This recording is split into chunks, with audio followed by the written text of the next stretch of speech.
Hello friends, welcome to my channel. நம்ம இந்த வீடியோவில் என்ன பார்க்க போகிறோம்னா ஒரு கவர்மெண்ட் ஜாப் பற்றி தான் பார்க்க போகிறோம். ஸோ அது என்ன ஜாப், யாரெல்லாம் அப்ளை பண்ணலாம், என்ன எஜுகேஷன் குவாலிஃபிகேஷன் சொல்லிட்டு நம்ம டீட்டெயிலாக பார்க்க போகிறோம். ஸோ இந்த வீடியோவை ஸ்கிப் பண்ணாமல் ஃபுல்லாக பாருங்கள். வாங்க நம்ம இப்போ வீடியோ ஸ்டார்ட் பண்ணலாம்.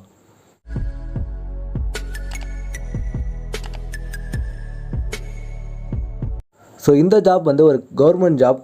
ஸோ போஸ்டிங் நேம் பார்த்தீங்கன்னா நீங்கள் வந்து வில்லேஜ் ஆஃபீஸராக தான் நீங்கள் ஜாயின் பண்ண போகிறீங்க. ஸோ எந்த டிஸ்ட்ரிக்ட்னு பார்த்தீங்கன்னா நீங்கள் வந்து சிவகங்கை டிஸ்ட்ரிக்ட். ஸோ நீங்கள் வந்து சிவகங்கை டிஸ்ட்ரிக்டில் சேர்ந்தவங்கன்னா நீங்கள் இந்த ஜாப்க்கு அப்ளை பண்ணலாம். ஸோ மொத்த டோட்டல் வேகன்சி பார்த்தீங்கன்னா 60 கொடுத்துருக்காங்க. ஸோ ஜாப் போஸ்டிங் பார்த்தீங்கன்னா கிராம உதவியாளர். ஸோ அதான் வில்லேஜ் ஆஃபீஸர்னு சொன்னேன்.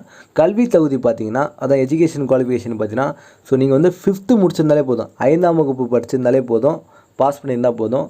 ஸோ எலிஜிபிள் வயது பார்த்தீங்கன்னா நீங்கள் வந்து 1/7/2020. ஸோ அந்த டேட் வரைக்கும் நீங்கள் வந்து 21 மினிமம் 21 இருக்கும். மேக்ஸிமமாக அதிகபட்ச வயது வரும் வந்து அவங்க கொடுத்துருக்காங்க, ஏஜ் லிமிட் தான். ஸோ ஓசி கேண்டிடேட் பொது பிரிவினர்னால் 30 வயசு, பிசி அண்ட் எம்பிசினா 35. ஸோ பிற்படுத்தப்பட்டோர் முஸ்லீம் பிசிஎம்னா ஸோ நீங்கள் வந்து 35. இதே ஆதி திராவிடர் எஸ்சி அண்ட் எஸ்சிஏனா 35 கொடுத்துருக்காங்க. ஸோ அவங்க வந்து வட்டம் வரியாக ஸோ அதாங்க எல்லாம் இது பிரிச்சிருக்காங்க. சிவகங்கைனா ஸோ அந்தந்த கிராமத்துக்கு ஏற்ற மாதிரி ஸோ எல்லாமே கொடுத்துருக்காங்க. ஒன்ஸ் நீங்கள் படித்து பாருங்கள் உங்கள் இதில் என்ன இது வருது, எந்த ஊர் வருது, ஸோ அந்த இதுக்கு நீங்கள் என்ன எலிஜிபிள்னு சொல்லிட்டு அவங்க கொடுத்துருக்காங்க. ஸோ உங்களுக்கு வந்து சேலரி பார்த்தீங்கன்னா நீங்கள் வந்து மினிமம் பார்த்தீங்கன்னா 11,100லேருந்து மேக்ஸிமம் 35,000 வரைக்கும் கொடுக்குறாங்க. ஸோ டோட்டல் வேகன்சி பார்த்தீங்கன்னா 60 தான் இருக்குது. ஸோ இந்த ஜாப் அப்ளை பண்ணுறது லாஸ்ட் டேட் பார்த்தீங்கன்னா 20/11 இந்த மாதம் 20ஆம் தேதி தான். ஸோ ஈவினிங் 5 மணிக்கு முன்னாடி உங்களுக்கு வந்து அந்த ஜாப் நீங்கள் வந்து அப்ளை பண்ணிக்கணும். ஸோ எப்படி அப்ளை பண்ணலாம்னு பார்த்தீங்கன்னா நீங்கள் வந்து போஸ்ட் மூலிமா தான் அப்ளை பண்ண முடியும். ஸோ சம்மந்தப்பட்ட வட்டாட்சியர் இவங்க வந்து நிறையா கொடுத்துருவாங்களே, அவங்க நிறையா ஊர் கொடுத்துருவாங்க. ஸோ அந்த ஊருக்கு வட்டாட்சியர் யாருன்னு பார்த்து அந்த அட்ரஸுக்கு நீங்கள் அனுப்பணும்.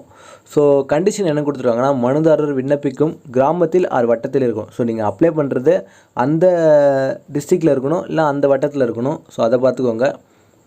ஸோ எப்படி செலக்ட் பண்ணுறாங்கன்னு பார்த்தீங்கன்னா வேலைவாய்ப்பு பதிவு. ஸோ அதை வச்சு தான் நீங்கள் எடுக்கிறாங்க. கண்டிப்பாக உங்களுக்கு வந்து பைசைக்கிள் ஓட்ட தெரிஞ்சிருக்கணும். ஸோ அதாங்க சைக்கிள் வந்து ஓட்ட தெரிஞ்சிருக்கணும். ஸோ எல்லாருக்குமே ஓட்ட தெரியும்.